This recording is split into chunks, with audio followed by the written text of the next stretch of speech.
like living around here? Love it. Yeah, You guys love it? Yeah. You love it or you hate it. You like the lava or you can't stand it, and we love it. Babylon a break us down. Welcome to Pune, where we not got sound alone. Cause a snitch not sleep safe in sound. When the else come around. What's your name? Gary? Pleasure meeting you. Everybody's off grid. So what, no permit? That's one of the reasons I came here. They don't force you to get building permits, so I could build whatever I want No way. and build whatever I want and do all the work myself. So how does that go? Do they eventually want you to have a permit? They think we're all crazy out here, so they just leave us alone. I think they're kind of afraid of us, so that's what works for me. It looks like a pole, This yeah? Pele's cat's paw. I call that Pele's Claw. Most of the time we have the trade winds here. This time of year you'll get, like this whole week, we haven't had trade winds, so it feels a lot hotter then. Even though it's winter time, it still feels hotter. For the most part, we got, 20, 30 mile an hour winds, so it makes a big difference. Do you see UFOs from here? I imagine if you're seeing UFOs, you'll see them from here, yeah. You spray all of these plants by hand. I water them by hand, but Oh, you're crazy.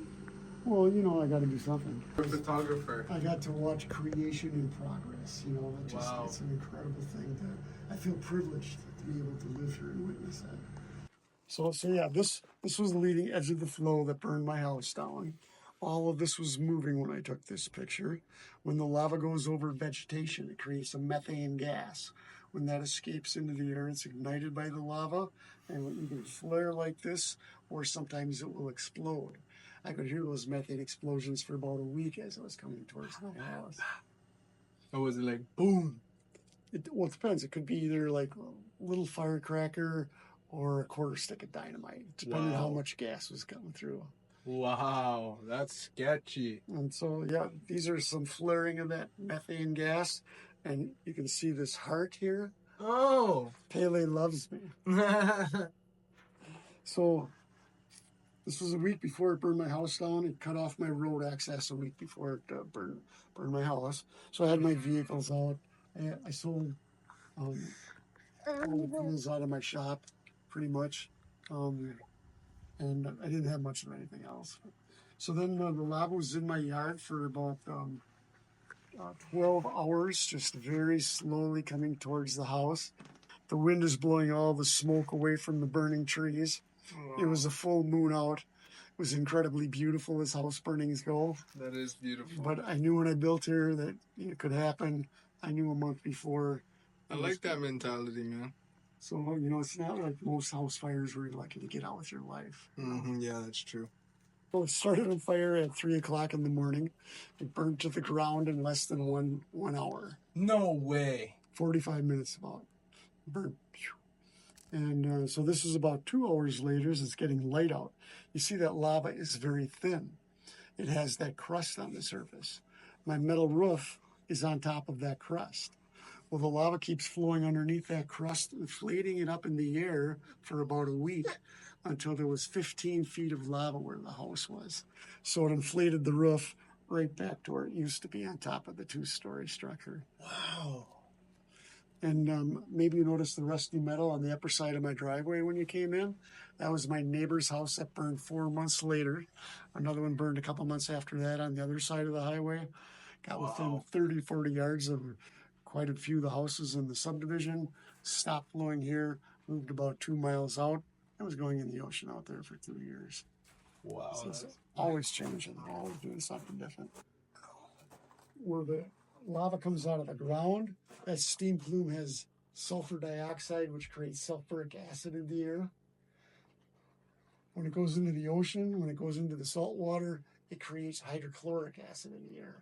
So all of that bad air from 2018 down here, and this is where the activity was at that time, all that bad air comes right down along the coast here, goes all the way down the island, comes up the other side on the Florida side, goes all the way to Maui, Oahu.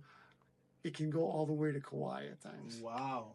So that was my worst fear. I had to leave here a lot of the time because the air was so bad.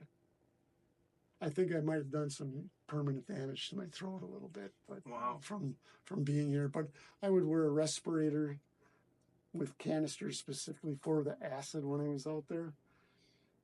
It's the only time I had all the windows in the house closed up. That's cooking over here. And so their theory is that the weight of the two volcanoes Hearst. pushing down here, it kind of came up by the coast there. So before this lava flowed through here, So that's untouched from the last flow. from as long as I've been here, yeah, it's for a couple hundred years, I would say. But then what happened in 2010 when the lava came down, it changed course up over the crest of the hill here. It came down. Well, that horst was like 10 or 15 feet higher than the surrounding area. So the lava came down, and that was like a dam. So it hit the horst over about there where you see all the green way over there. Well, then it built up behind that horst for about a week before it came over and burned my house down. Oh, so it got built up like a pond and then it got It was released. like a dam, yeah. Oh, And wow. then it made it over the horst where you see the water right there. And it went over there and covered a little secluded beach that was right there. It was called Fox's Landing. And then it was only flowed there for a couple of days. Then it stopped and it started flowing in over here, over the crest, over that horst. Wow. And it formed a tube going in there and was going in there for 6 months. So it basically raised everything up to the height of that horse. So that's about the same height now. That's beautiful. That's beautiful science.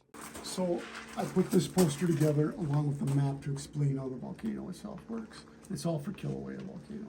So this is the main throat of the volcano, the Halemaʻumaʻu crater up in the national park. Volcano. Yeah, so that's basically where it's coming out of the earth. Then you have the rift zone, which is like an underground chamber that runs for about 60 miles. Anywhere along that rift zone is where the lava can come out of and flow on the surface easily. So Leilani is somewhere along this rift Leilani zone. is right here. Yep. Here's the rift zone. All the way to Kapoho. All the way to Kapoho, yeah. Oh, Poho is not on the rift zone. Kapoho is, no, it's north there. So this is the Pu'uo'o vent on the east rift zone. That's where the lava was coming out of for 35 years. Wow. That's what covered all the Surian lava here. 35 years of continuous activity. Anyway, the lava changed course every year or two where it was flowing out of Pu'uo'o. This map has the dates in there. It's covered by a lot of those individual flows. Here's the flow in 2015. That was kind of heading right to Pahoa. It's right. It went by the transfer station in Pahoa. And they said that if it would have kept on coming down through there, it would have ended up by about sixth in Makuu. Oh my God. That is insane. Well, basically you got Kilauea, Mauna Loa, and Hualalai, all active volcanoes. And so anything from here down is below an active volcano, for the most part. So wait, Kohala, all this area is all cherry? This is extinct. It's been over 10,000 years since it's done a thing. Mauna Kea, they don't consider it extinct because there's still rumbling down below. But it's been 4,000 years, so more than likely it's, odds are you're safe there. Is this the elevation? Yeah. 13,800 feet? Yep. Wow.